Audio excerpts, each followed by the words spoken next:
So today I'll share with you a trip report of my first ever psychedelic trip, which was on about 3 grams of shrooms. In high school, I was a very goody two-shoes. I didn't do drugs, I didn't even curse, but by the time that I got to college, all of that changed. What's kind of funny is that I decided to live in the drug-free dorm building freshman year, but that's where I ended up having my first experiences with alcohol and weed. And then in sophomore year, when I was 19, I went on a date with this guy from Tinder, and he was the one who kind of first planted the idea of doing psychedelics in my head. He even cited this professor at our university who said that everyone should try LSD at least once in their life, which I don't agree with, by the way. But this guy and I became friends with benefits, and he would talk about his psychedelic experiences here and there, and he would be like, we should do psychedelics together one day, and I'd be like, I don't know if I'm ready. And then about 3 months into knowing each other, he had shrooms, and he had never done shrooms before, just LSD, and he had no one to do it with. And so he asked me, and so I did some research, and it seemed relatively safe, so I agreed. I remember the night before we decided to do it, there was a party at my house, and he told me don't do alcohol, and then the morning of he told me not to eat anything, but I did eat like a small can of ravioli just to be safe, and then I headed over to his dorm. This was on March 15, 2015. So around 11 a.m. we split the shrooms that he had. Looking back, I think that was about 3 grams each, so not a full eighth, which is 3.5 grams. And I remember when I ate the shrooms, it didn't really taste that bad.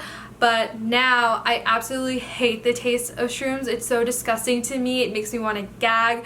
But this is something I noticed with other people who take shrooms for the first time. They think it's actually not that bad. So we went outside, and he started noticing things first.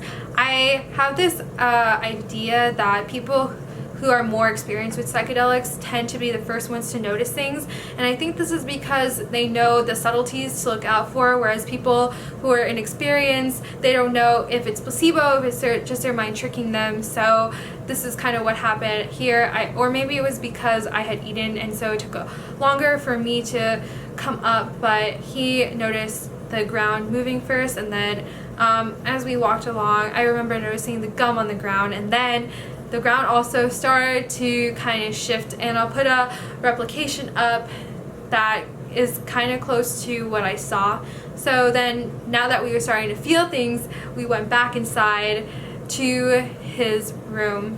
Then we played a song that would forever hold a special place in my heart, and that song is So High by Doja Cat. And I remember thinking that the song sounded really slowed down, and when I looked out the window, I saw the palm trees kind of like pulsating to the music.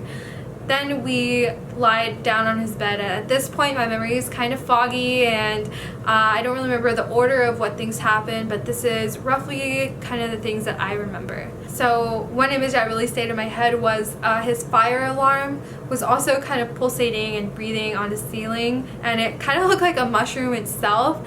And also the ceiling started having multiple dimensions and layers, and I'll put another replication that is similar kind of to what I saw. And another thing was that his walls had like blue streaks, and I don't know if they were stains, but they kind of looked like the blue veins of the mushrooms. Then we played some more songs. So he told Siri, hey Siri, play happy songs, and Siri chose the song Happy Together by the Turtles. And this song was pretty awkward for me because it was very lovey, and he and I were friends with benefits, but I had actually, like, even before this trip, had budding feelings for him. And so when you're in that state, the meaning of words hold a lot more weight, and so that was why it was like kind of awkward for me. So I remember we also played Yellow Submarine by the Beatles, which is a song I had heard for years up until that point, but now I was like, oh my god, the Beatles totally know what's going on. They totally did this on purpose. Like, this song, it all makes sense now. I was like, the Beatles have totally done drugs.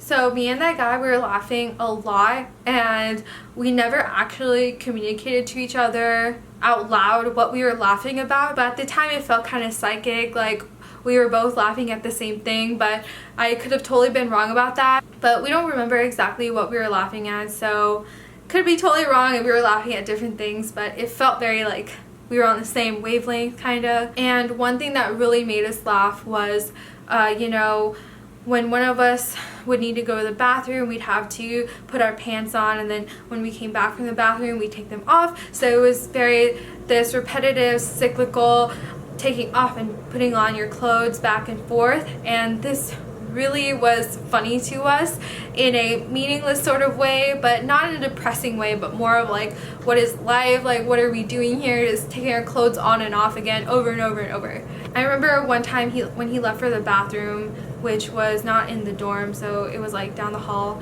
and I was alone. I was in the fetal position and I was sucking my thumb and I felt like a child, and in fact he and I felt like we were children again, and we didn't feel sexual at all. We were just really playful. I also felt like I had a lot of fluids everywhere, like I was crying from laughing and my nose was running and I was drooling, and I was like, oh my god, I'm just this leaky faucet of fluids. And then when the come down started, he wanted to meditate. So we put these two chairs back against each other and we set a timer, and we agreed that we wouldn't talk or look at each other for that duration of the timer. And I don't remember what time we put, but whatever time it was, it felt like double or triple that time. So I wasn't really into meditation at this point, so I kept my eyes open, and I remember just staring at his roommate's calendar, which just had nature scenery, and I remember one had clouds and they were moving, and I was just mesmerized by it. And I'll put a replication that was kind of close to it. And then I also thought back to my ex of sorts. He wasn't really like, we were never in an official relationship, but I guess he was like my last love at the time. And he and I had ended a few months before this, and then I felt like I was taken back to that time that we had ended things, and I was on a boat in the ocean and the water was so blue, and I just felt like I was back there on the boat staring at the blue ocean. And also all those feelings of loss came back to me, and I was crying a lot about that, and it all felt so new. It was really more like sad crying at this point, but at the same time it was cathartic. But I was also paranoid that my friends with benefits was watching me out of the corner of his eye.